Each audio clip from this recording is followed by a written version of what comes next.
सत्संग जो किए जाते हैं कोई किसी कथा या पात्र बनाकर किए जाते हैं। परमात्मा ने, अब परमात्मा अपनी पहचान वहाँ कैसे कराएं?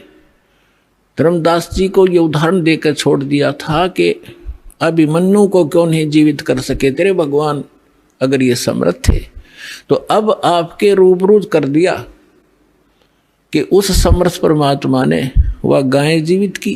सिकंदर लोधी ने गर्दन काट दी रामानंद जी, वो जीवित कर दिए। और सुनाता हूं इस भगवान कबीर साहब की शक्ति। अब जब वो कबीर साहब से सिकंदर लोधी ने अर्ज किया कि हे भगवान, हे अल्लाह के रूप, आप दिल्ली चलो मेरे साथ, और वहाँ की जनता में भी यही आग फैल रही है, हिंदू और मुसलमानों की आपस में बहुत झगड़े रहते, मुझे भी चैन से नहीं रहने देते। आपके इतने निर्मल विचार हैं दाता, वो सारे एक हो जाएंगे, आप मेरे साथ चलो। परमात्मा बोले मैं ऐसे नहीं चलता, पहले मेरा शिष्य बन तब मैं जाऊंगा। कहने लगे जी बोलो क्या? शिष्य बन गया मैं? मेरे तो जीवन ही नहीं था, आपने दान दिया है जीवन, मैं आपका शिष्य, आप मेरे मालिक हो। परमात्मा बोले सुन ले, कुछ नियम होते हैं शिष्य के, शराब मांस तमाकू छुआ नहीं का, और अपने राज्य में मुनादी कर देना, प्रतिबंध लगा देना, कोई जीवन हिंसा नहीं करेगा। अब उसने कहा कि देखो जी मैं प्रयोग नहीं करूंगा मांस आज के बाद, ये मेरा पक्का वायदा लिया। तम्बाकू भी नहीं प्रयोग करूंगा, शराब तो हम प्रयोग करते ही नहीं। और दूसरी रही बात कि मैं प्रतिबंध जरूर लगा दूंगा, लेकिन मैं मजबूर हूं, ये मुसलमान मेरी मानेंगे नहीं, और मैं ज़्यादा जोर दूंगा तो मेरा राज खत्म कर देंगे, इसलिए मैं विवश होऊंगा इस बात पर। परमात्मा बोले ठीक है, तू मत खाना। अब ठीक है जी। तो मालिक को साथ लेकर परमात्मा चले गए झोपड़ी में, वो आगे अपने राज दरबार में बीर सिंह के पास। तो वहाँ शेख तकी नाम का जो गुरु था मुसलमान, उसको जाकर के राजा ने बताना ही था अपनी खुशी कि भाई आज मैं कमाल हो गया, मैं बिल्कुल स्वस्थ हो गया तकी, शेख तकी जी, हे पीर जी। और कबीर साहब ने केवल आशीर्वाद दिया था, मेरे सिर पे हाथ रखा था, मैं स्वस्थ हो गया, मेरा कति आज कोई मुझे रोग का नामो निशान नहीं है, मैं बहुत खुश हूँ। और वीर सिंह अब खाना खाऊंगा, और खूब छक कर रोटी खाई। अब कहते हैं दो फकीर और दो वजीर ये कभी भी एक दूसरे की प्रशंसा सुन नहीं सकते। अब उसके आग लागी कि तेरी महिमा कम और कबीर की महिमा ज्यादा होगी। तो मुंह चढ़ा लिया शेख तकी ने। सिकंदर लोधी को मालूम था कि शेख तकी रूस गया तो मुसलमान ग्रुप सारा रूस गया तेरा, और ये आग लगा देगा, तेरे राज को नाश करवा देगा। चिंतित हुआ, पूछा क्या बात है, क्यों चिंतित हो, कैसे आपने नाराज हो गए मेरे से? तो उसने कहा कि मेरी क्या जरूरत है, तुझे पीर मिल ही गया है, काफिर काफिर। अब उसने सोचे सिकंदर लोधी ने कहा ये तिसका तो ये रोग लग गया भाई। तो कहने लगा जी क्या बात है बताओ तो, कि क्या जरूरत है तुझे? आप तू कहता ठीक कर दिया, और आप ये कहते हो रामानंद को जीवित कर दिया, मेरे सामने जीवित करके दिखाओ तब मानू मैं। अपने आत्मा सिकंदर लोधी चिंतित हो गया। अब वीर सिंह ने एक बीच का रास्ता निकाला। वीर सिंह ने कहा शेख तकी जी देखो, आप भी पीर हो, गुरु हो, और वो भी गुरु हैं। देखो संतों की लड़ाई ज्ञान की होनी चाहिए, इन सिद्धि शादियों की नहीं होती, क्योंकि वो ज्ञान से परिचित थे। आप ज्ञान की चर्चा कर लो उनके सामने, हम बुला लेते हैं, बुला लो बुला लो। अब कबीर साहब आ गए, सिकंदर लोधी और सारे बैठ गए, हजारों लोग श्रोता आ गए। तब परमात्मा ने कहा कि बोल प्रसन्न कर भाई शेख तकी। उसने कहा कि हमारे पीर जो मोहम्मद जी थे ये अंतिम रसूल थे, उसके बाद कोई रसूल नहीं आएगा, और जो साधना हम करते हैं वो हमारे अल्लाह ने सीधा बताया था हजरत मोहम्मद जी को, और कुरान शरीफ का ज्ञान सीधा दिया था एक फरिश्ते के माध्यम से, जबरील के माध्यम से। हमारा कुरान शरीफ एक नंबर का ज्ञान है और आपका ज्ञान व्यर्थ है। ये गॉड गिवन नहीं है। हमारी साधना सर्वश्रेष्ठ है। तो परमात्मा ने कहा कि देखो वीर जी, परमात्मा की भक्ति किस लिए की जाती है? घर में सुख हो, शरीर स्वस्थ रहे, घर में कोई दुर्घटना ना हो, कोई अशांति ना हो, कोई इसी प्रकार का कोई ऐसा अनहोनी ना हो, ऐसे इसलिए करते हैं। और मोक्ष हो, कहाँ ऐसे करते हैं कि आप हजरत मोहम्मद जी जितनी साधना, नमाज या कोई परहेज रख सकते हो कि नहीं? नहीं, वो तो महापुरुष थे, वो तो नबी थे, रसूल थे। तो उन जितनी आप नमाज भी नहीं कर सकते इसी श्रद्धा से। हजरत मोहम्मद जी का जीवन देखो, वो पहले भी दुखी थे और नबी बनने के बाद भी दुखी। साधना करते करते कर टूट गया उनके ऊपर। पहले उसकी मां की गर्भ में थे जब पिता की मृत्यु, 8 वर्ष के हुए, जब 6 वर्ष के हुए जब मां की मृत्यु, फिर दादा पाले था, 8 वर्ष के हुए दादा की मृत्यु, अनाथों की तरह पला। और फिर उसका 25 वर्ष की आयु में एक 40 वर्ष की आयु की एक औरत से विवाह हुआ, जो 2 बार पहले विधवा हो चुकी थी। उसके बाद उससे उसको 6 संतान मिली, 7 संतान हुई, 3 पुत्र और 4 पुत्रियां। और जब वो नबी बन चुका था उसके बाद उसकी 3 पुत्र मर गए उसकी आंखों के सामने।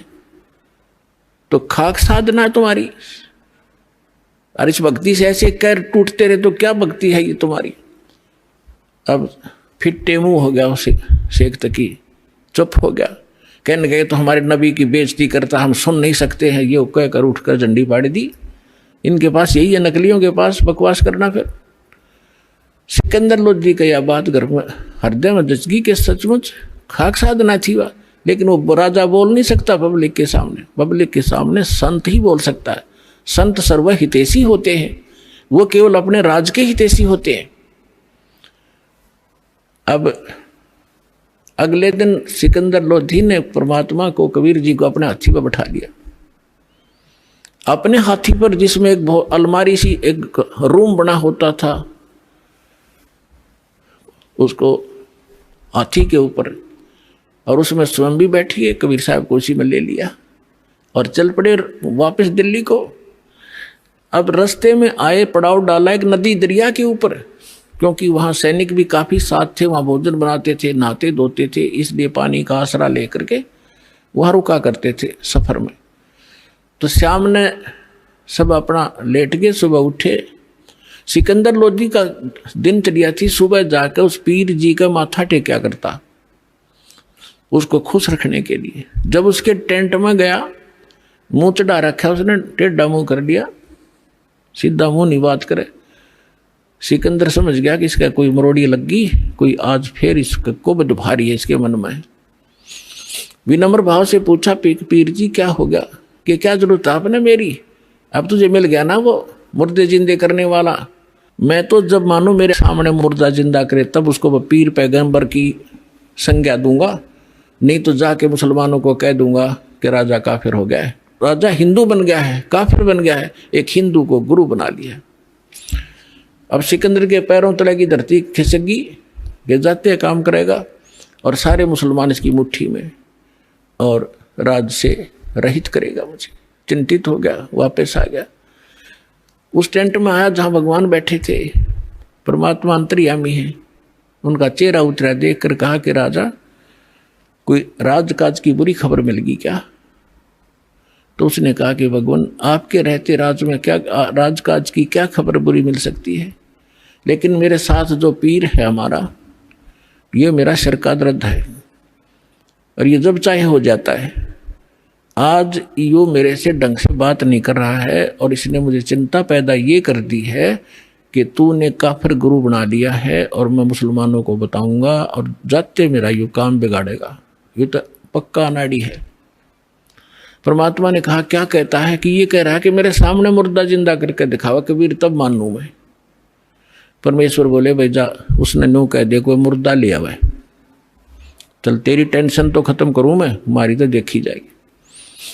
अब परमात्मा अपने बच्चे के, अपने भगत की टेंशन नहीं देख सकता।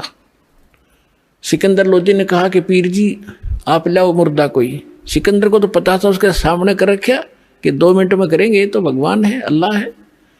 अब शेख तकी कहता है मैं कहाँ से लाऊं, कभी होगा जब देखा, जब इसका परीक्षा लूंगा। अब परमात्मा ने सोचे इतने सिकंदर मर लेगा, वहां तक पहुंचाएंगे, इतने हार्ट अटैक हो जाएगा, इतना चिंतित है। इतने में क्या देखा कि एक 13 वर्ष के बच्चे का शव दरिया में आ रहा है, और वो कैसे शेष नहीं थी, वो मर चुका था।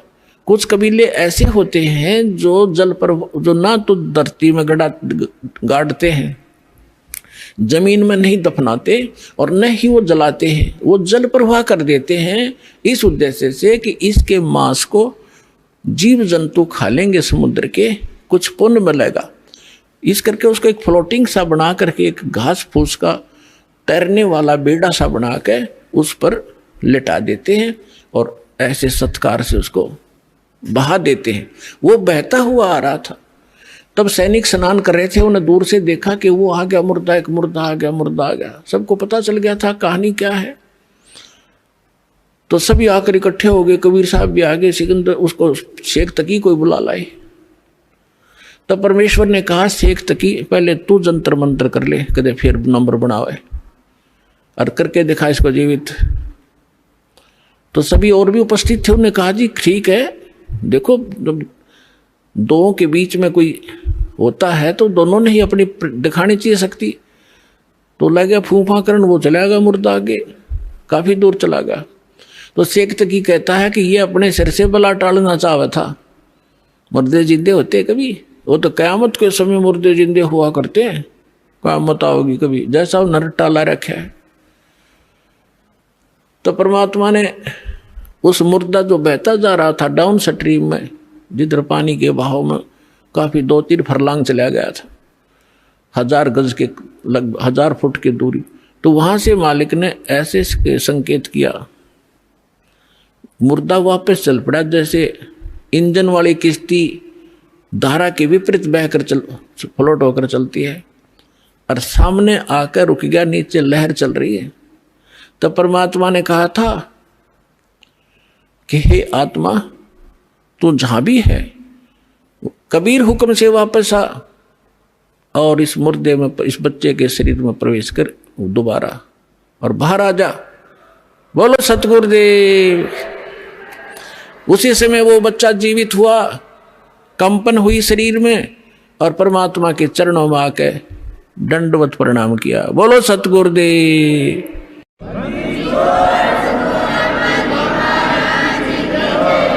जय जयकार होगी।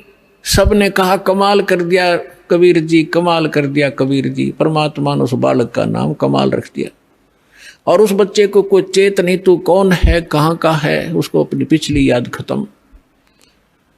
तो परमात्मा ने उस बालक को अपने साथ रखा था। परमात्मा की अपनी कोई निजी संतान नहीं थी, और ना ही परमात्मा कबीर जी ने कोई विवाह किया था, कोई स्त्री उनका नहीं थी। अब लंबी कहानी ना सुना करके आगे आपको बताता हूं कि शेख तकी ने एक और परीक्षा लेनी चाहिए। उसने कहा कि ये तो मुर्दा सदमे में था, और सदमे वाला जीवित हो जाता है। जब जानो मेरी बेटी 10-12 काफी उस समय से, महीने 2 महीने से कब्र में दबा रखी है, यदि मेरी लड़की को जीवित कर देगा मैं मान लूंगा कबीर इज गॉड, कबीर अल्लाह है, और नहीं तो ये भगवान नहीं है, फिर डंडोरा पीट दूंगा। अब फिर चिंतित हो गया सिकंदर लोधी कि इसने तो कोई ना कोई सिर दर्द मेरा बना के ही रखना है। तब कबीर साहब को पता चला टेंशन का। तब कबीर साहब ने कहा कि ऐसा करो सिकंदर, इनसे कहो आप आसपास के अक्षेत्र में अनाउंसमेंट कर दो कि तीसरे दिन शेख तकी की बेटी कब्र से निकालकर कबीर जीवित करेगा, कबीर जी। अब सिकंदर जी को तो पता था कि जो कह दिया फाइनल, उसने तुरंत मुनादी करवा दी सारे आसपास लाखों की संख्या में लोग एकत्रित हो गए जिस दिन मालिक ने समय रखा था। कब्र फुड़वा दी। सिकंदर शेख तकी खड़ा, सिकंदर राजा खड़ा, मंत्री खड़े और भी दर्शक बहुत गणे। उस कब्र को फोड़ दिया गया। बच्ची का शव उसके अंदर था, 12-13 साल की लड़की थी। अब परमात्मा ने कहा कि शेख तकी अब तू अजमा ले अपना जंतर मंत्र, कहीं फिर 5-6 नंबर बनावे। तो वहां उपस्थित सभी व्यक्तियों ने कहा जी अगर इसके पास कोई शक्ति होती तो अपनी बेटी ने कौन मिट्टी में दाब के जाता, ये तो फेल है इस मामले में, आप दया करो। तब परमेश्वर ने कहा कि हे शेख तकी की बेटी जीवित हो जा। लड़की जीवित ना हुई। और शेख फिर कहा कि शेख तकी की बेटी जीवित हो जा, ना हुई। तो शेख तकी ने भंगड़ा पा दिया, नाचे कूदे, देखो ढोंगी का ढोंग पकड़ा गया, मुर्दे कभी जीवित होते हैं, ये तो क़यामत में होते हैं, क़यामत में होते हैं। उस नालायक व्यक्ति ने अपनी बेटी के जीवित ना होने का गम नहीं, कबीर साहब के हारने की खुशी मना रहा है। तो ये होते हैं साकेट प्राणी के लक्षण। सामने भगवान खड़ा और उसके साथ खसने लग रहे।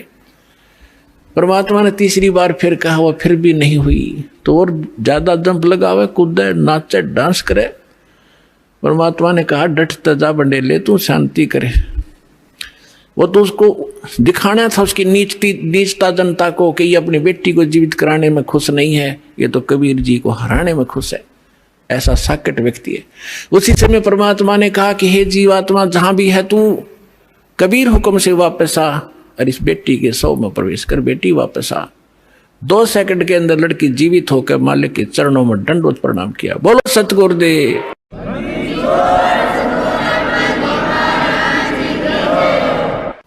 अब सबने कहा कि दाता कमाल कर दिया, मालिक कमाल कर दिया, परमात्मा।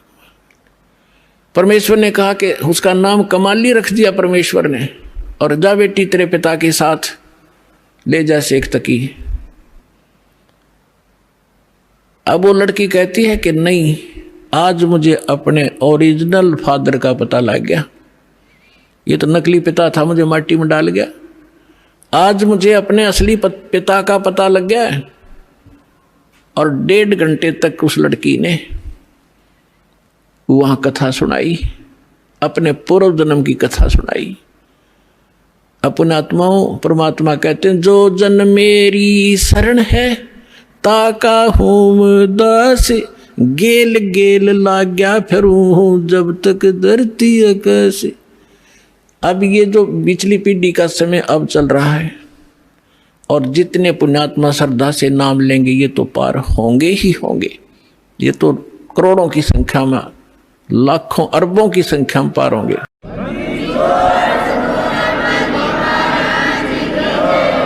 लेकिन इस भक्ति युग के अंत में कुछ ऐसे काल के दूत आएंगे, धीरे धीरे भ्रमित करना शुरू करेंगे, तो अपने आप ऑटोमेटिकली है, वो तो होगा ही होगा। उस समय कुछ भक्त रह जाएंगे, वो पार ना हो पाएंगे। तो उनमें से यही आत्मा कमाली और कमाल की थी। तो परमात्मा, उस लड़की ने अपने पूर्व जन्म की कथा सुनाई। पहले भी ये मुसलमान घर में जन्मी थी, ये अपने पिता के घर पर थी, और श्रद्धा पिछली भक्ति की इतनी गजब की थी, बहुत कनी। और वहां परमात्मा, जब ये लड़की चारा लेने के लिए पशुओं का खेतों में गई हुई थी, वहां भगवान मिले थे कबीर जी जिंदा महात्मा के रूप में, एक कुएं पर बैठे थे। तो वहां लड़की ने भी अपना जो चारा लाकर था उस वृक्ष के नीचे रखा। उस समय विश्राम करने के लिए साधु मिल गए, पीर जी दिखे तो उनसे प्रणाम किया। परमात्मा ने काफी उसको ज्ञान दिया, बेटा भक्ति करनी चाहिए। वो कहती जी भक्ति करती हूँ, ईद बकरीद मनाते हैं, नमाज करती हूँ, ऐसे करती हूँ। परमात्मा ने सारा ज्ञान समझा, बेटी ये ईद और बकरीद मनाना, मांस खाना, ये महापाप है, ये नहीं खाना चाहिए। कोई आपको काट कर खावे कैसा लगे। लड़की स्तब्ध हुई, बच्चे का जल्दी घर करती है ये ज्ञान। अज्ञान भी ज्ञान भी, बुराई भी और अच्छाई बच्चा जल्दी से ग्रहण करता है, जैसा उसको माहौल मिलता है। काफी ज्ञान सुनाया, बेटी ये भक्ति नहीं, भक्ति अलग से हट के इसकी। अब सामने देखा कि भी मुसलमान ही है, ये बता रहा है, तो बच्ची के बात समझ में आ गई। कहने के भगवान फिर क्या करूं कि बेटी जो मैं साधना बताऊं ये करना, और ये 2 दिन का जीवन है, असंग जन्म हो गया, जन्म तेर मृत्यों को मैं ऐसी साधना बताऊंगा ये पीछा छूट जाएगा। लड़की ने क्या नाम ले लिया, और बेटी मांस नहीं खाएगी, अगर नहीं खाऊंगी महाराज, कत्ती नहीं खाऊंगी, कोई कंपलसरी नहीं मांस खाना, खाओ तो खाओ, मैं नहीं खाऊंगी। लड़की ने दृढ़ निश्चय किया, और लड़की होगी 17-18 साल की, विवाह से मना कर दिया, इतना वैराग हो गया उसके अंदर। और माता पिता को चिंता होगी वे बेटी को हम घर पर नहीं रख सकते, उधर से वो विवाह को मना कर रही है। तो लास्ट में माता पिता ने कह दिया, बेटी अगर तुम विवाह नहीं कराएगी तो हम दोनों आत्महत्या करेंगे, हम तुझे यहाँ नहीं देख सकते, बेटी को कैसे रखेंगे, कल न पता नहीं क्या उक चुक हो जाएगी। अब लड़की ने सोचा बुढ़ा बुढ़िया मरेंगी, उसने यस कर दी, ठीक है मैं शादी करवाया। विवाह हो गया, एक बहुत अच्छे नेक अफसर के अधिकारी के उसका विवाह हुआ, क्योंकि जो भगवान की भक्ति करे वो तो ठीक ठिकाने जागा बालक। वो नेक आदमी था, मुसलमान, भगवान से डरने वाला था। ठीक है हम परंपरागत से गलतियां कर भी रहे अपने समाज अनुसार, लेकिन पिछले संस्कार भी हमारे साथ रहते। वो बहुत ही अच्छा आदमी था, नेक आदमी था, भगवान से डरने वाला। वैसे भी स्वभाव अच्छा होता व्यक्तियों का, चाहे हिंदू होते, मुसलमान, सिख हो, ऐसा ही उनका अपना भी कुछ आधार होता पूर्व जन्म का। तो जब वो लड़की वहां विवाह करके वहां गई अपने पति के पास, तो उसको कहा कि मैं आपसे एक अर्ज करना चाहूंगी, वो मेरी अर्ज सुनो। उसने कहा कि बोलो, एक छोड़ दो बता, कि मैं संतानों उत्पत्ति नहीं करूंगी, मैं सप्रस नहीं करूंगी आपको, और आपने यदि मेरे साथ बलपूर्वक किया तो मैं आत्महत्या कर लूंगी। तो उसने कहा, उसका नाम राबिया था, कि राबी आपने निकाह कबूल क्यों किया? मना कर देती, कोई कंपलसरी मुसलमानों में एक ऑप्शन है, लड़की स्वीकृति देगी तो ब्याह होगा, नहीं तो नहीं होगा। तो उसने कहा कि राबिया ने कहा कि मेरी मजबूरी थी इसलिए मैंने स्वीकृति देनी पड़ी। उसके पति ने पूछा कि मजबूरी क्या थी तेरी? कि मैं चाहती हूँ भगवान की भक्ति करना, और मुझे एक संत मिले थे, उन्होंने मुझे ज्ञान दिया था, उस आधार पर मैं दृढ़ हूँ, और ये असंग जन्म का झंझट डिपका खत्म कराऊंगी, मैं इसलिए ब्याह नहीं करवाऊँ थी माता पिता से। तो उसने कहा कि अपने माता पिता के सामने मना करना था कि मैंने खूब किया था। उन दोनों ने आत्महत्या करने की ठान ली पक्की, तब मैंने स्वीकृति देनी पड़ेगी, इसलिए कि आगे कोई भगवान मिल गया तो ठीक है, नहीं तो मैं आत्महत्या कर लूंगी, अब मैं ये काम करूंगी नहीं। वो दयालु था, उसने कहा। और मुसलमानों में अनेक शादियां हो जाती हैं, एक कोई खास बात नहीं उनके लिए। तो उसने कहा, राबिया जैसे तुम्हारे माता पिता लोक लाज मर्यादा के कारण आत्महत्या तक नौबत आ गई थी, ऐसे हमारी भी मर्यादा है। ठीक है, मैं वचन देता हूं आज के बाद तो मेरी सिस्टर की तरह रहेगी, लेकिन समाज की दृष्टि में तूने मेरी पत्नी की तरह रहना पड़ेगा, और तेरे लिए अलग स्थान बना दूंगा, खूब भक्ति कर, पर मरिए मत, ये पाप मुझे लगेगा, मैं अपना और विवाह करा लूंगा। तो उसने ऐसा ही किया। महापुरुष ने अलग से उसका कमरा नारा बना दिया और बैठ अपनी भक्ति कर, उसने ब्याह करवा दिया। जब वो राबिया 50 वर्ष के ऊपर होगी, और वो देखा करता था, ये तो बाहर झांकती भी नहीं किसी गैर पुरुष की तरफ, भक्ति और के अतिरिक्त ही अपना काम धंधा रोटी बनाई खाया, इससे अधिक कोई काम नहीं जानती। उस लड़की ने क्या गलती कर दी, वहां जाने के बाद सत्संग का अभाव हो गया, भगवान फिर मिले नहीं। परंपरागत लोक वेद के आधार से मालिक वाली साधना जो उसने प्रथम मंत्र दिए थे वो त्याग थी, और वहां जो समूह था, जैसा भी साधना चल रही थी वो ये करने लगी। नमाज नमोज, मांस नहीं खाती थी वो। ईद बकरीद के दिन रोजे अवश्य रखती थी, लेकिन वो मांस नहीं खाती थी। जब वो 50-55 वर्ष की होगी तो उनके अंदर एक विशेष धारणा बनी हुई है लोकवेद के आधार से मुसलमानों में, कि जो हज नहीं करके आवेगा उसकी मुक्ति नहीं। तो उसने अपने पति से कहा, जी मैं हज करना चाहती हूँ। उसने कहा, जाओ, बहुत खुशी की बात है, आपका तो उद्देश्य यही है अभी कल्याण हो किसी तरह, आपके लिए कोई ऊंट की सवारी का प्रबंध कर देता हूँ, उसने कहा नहीं। राबिया ने कहा नहीं, मैं पैदल जाऊंगी, श्रद्धा से जाऊंगी, और भी बहुत से ले जा रही हैं, और भी बहुत से लोग जा रहे हैं, उनके साथ चली जाऊंगी। अच्छा जाओ फिर। अब वो चल पड़ी। अपने आत्मा देखते जाना, इसका रिजल्ट क्या है भक्ति का। हमने आज तक छोटे मोटे चमत्कार किसी के देख लिए, उसी को सिद्ध और महात्मा और भगवान मान लिया। ये अध्यात्म ज्ञानहीनता थी। अब लड़की जा रही थी, वो माई, और सफर में कोई आगे चला गया, कोई पीछे रुक गया। उस समय वो अकेली जा रही थी। रास्ते में उसको प्यास लगी, खुद स्वयं को सामने कुआं देखा। कुआं था, कुएं पर बाल्टी नहीं थी, ना कोई रस्सी थी। एक कुतिया प्यासी थी, उसके बच्चे छोटे छोटे दूरी पर उसने देख लिए थे।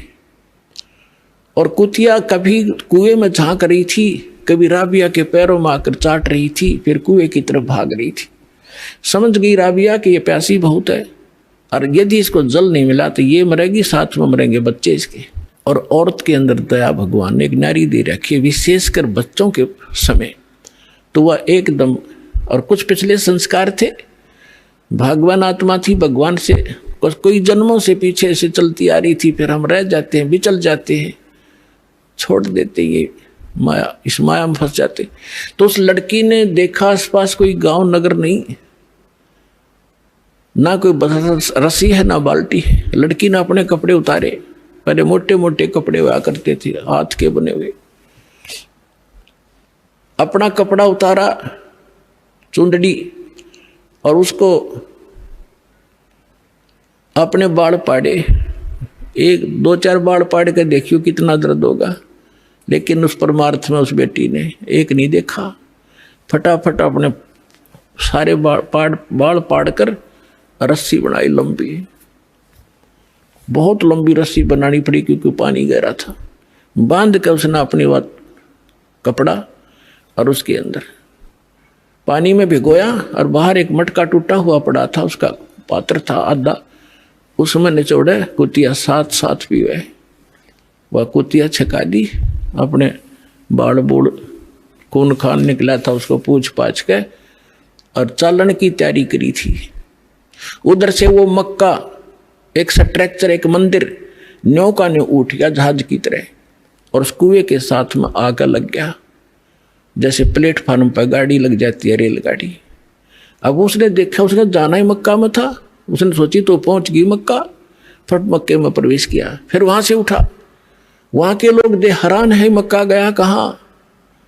उस समय एक अब्राहिम अधम नाम, सुल्तान नाम का एक व्यक्ति था। वो अपने पूर्व जन्म में भी संस्कारी था, ऐसे ही भगवान का ही वो पिछला संस्कारी था। और उसने भी उसको भी उस जन्म में परमात्मा कबीर जी मिले थे, जिंदा महात्मा के रूप में उसको भी ज्ञान दे रखा था। और वो सुल्तान अधम वाली आत्मा, सुल्तान अधम तो वो आगे आके बना है, वही आत्मा उस मक्का में गई हुई थी मुसलमान होने के नाते, कि वहाँ के लोगों को समझाऊंगा कि ये साधना गलत है। तो वहाँ वो प्रचार कर ही रहा था बैठ के, तो लोगों ने पूछा ये मक्का कहाँ गया। तब अधम सुल्तान ने कहा, उस आत्मा ने कहा, मक्का नहीं मकाम, और गया रांड के लेन को नो कह अधम सुल्तान। अब सुल्तान अधम तो ये कह रहा है कि एक रांड को लेने गया, निकम्मी औरत को। अब आम आदमी के गले कैसे उतरे कि निकम्मी आदमी औरत को के लिए मक्का चला गया। लेकिन वो किस दृष्टिकोण से कह रहा था। कहते सुल्तान अधम मक्के गया, मक्का नहीं मुकाम, गया रांड के लेन को कहे अदम सुल्तान। वो कहने लगे कि आप क्या बात है, कैसे, किसको लेने का, इतने मक्का वापस आ गया। उसमें वापस आया तो वो लड़की जिसके सिर पर बाल नहीं, सारी कहानी उसने बताई। और देखने वाले भी आसपास निकट इकट्ठे हो गए थे, कैसे हो गया। वो भी मक्के में चढ़ लिए साथ में। तो आकर जब उसने पूछा कि क्या कारण हुआ, उन्होंने सबने मिलकर बताया कि ऐसे ऐसे इसने एक कुतिया और उसके बच्चों की जान बचाई, बाल पाट कर रस्सी बांट के पानी पिया। और ये उद्देश्य लेकर यहाँ आ ही रही थी, तो भगवान ने इसके लिए मक्का ही भेज दिया। तो इतनी प्रशंसा की पात्र बन गई पूरे मुसलमान धर्म में।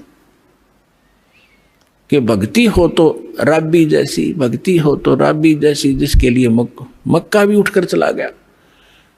लेकिन क्या इससे मोक्ष था उसका? फिर इब्राहिम सुल्तान आदम से पूछा कि आप इसको ऐसी निकम्मी लड़की क्यों कह रहे थे, इसने तो ऐसा कुर्बानी कर दी, जिसके लिए मक्का चला गया उसको आपने कैसे कहा ये निकम्मी लड़की है?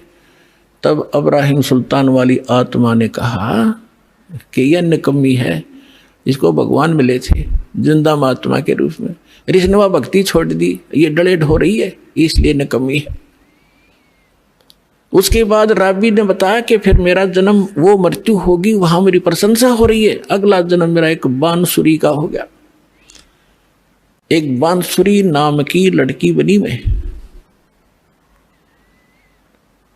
और गाने गा गा के इतनी सुरीली आवाज से पर धार्मिक भगवान की शब्द सुनाया करती थी, बहुत प्रसिद्ध होगी। और वह भी फिर वृद्ध हुई जब मक्के में गई। अब मक्के में जाकर उसने पता था कि जो मक्के में मरता है, ऐसा ज्ञान सुन रखा था लोक वेद से, वो सीधा भिष्ट जाता है, स्वर्ग में जाता है, हेवन में जाता है। लड़की ने सोचा हेवन के लिए तो ये सारा कुछ कर रहे हैं, और मक्के में मरने से हेवन मिलता है, स्वर्ग मिलता है, तो वहीं कर्द से अपनी तलवार का से गर्दन काट दी, मक्के में चढ़ा दी। सबको वाह वाह की पात्र बन गई कि भक्ति हो तो बंसुरी जैसी, बंसुरी तो गई सीधी भिष्ट में, सीधी स्वर्ग गई, ये तो इसने मक्के में शीश चढ़ा दिया। फिर बताती है कि मैं कहाँ गई, अगला जन्म मेरा एक वैश्या का बना, मैंने अपने खूब कर्म फोड़े, वो मेरा जन्म फिर समाप्त हुआ। अब मेरी आयु 12 वर्ष की मनुष्य जीवन की शेष थी, मानव शरीर की। और ये भी वहां धर्मराज के दरबार में जब मैं गई हुई थी, वहां मुझे पता चला, धर्मराज ने बताया कि ऐसे ऐसे तुझे कोई संत मिला था, वो साधना तूने 4 वर्ष की थी। हाँ जी, 4 वर्ष की थी। उसके बाद उसके कारण तुझे ये इतने मनुष्य जीवन मिले हैं। अब तेरा मनुष्य जीवन शेष नहीं है, अब तू पशु योनि में जाएगी। कुछ दिन इंतजार कर, तेरा नंबर आते ही वहां ठोक देंगे तुझे। तो उसने बताया कि ये आज परमात्मा खुद पहुंचे वहां पर, और धर्मराज के सामने वकालत करी वकील बन के कि ये मेरी भक्तनी थी, पिछले जन्म में मेरी साधना कर रखी है, इसको छोड़ तू अकाउंट नहीं ले सकता। धर्मराज ने हाथ जोड़ लिए और इनको वापस दे दी मेरी आत्मा। मैं यहाँ खड़ी हूँ। लोगों, ये भगवान आए हैं, ये अल्लाह अकबर है, आँख खोल लो, चरण ले लो। लाखों लोगों ने कबीर साहब की शरण ली। बोलो सतगुरुदेव।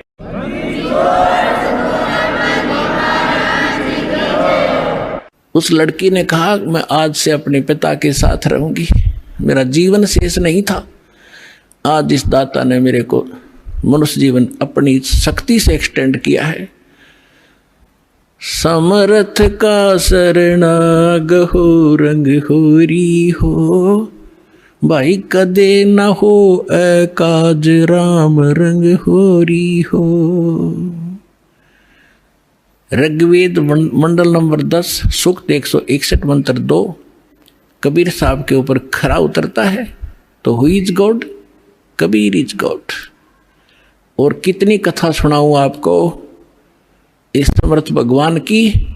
और कृष्ण जी की हम एक कथा गाया करते थे, उसने सुन सुन के भगवान मान लिया। तो कबीर साहब समझाया करते थे, कबीर साहब कहा करते थे,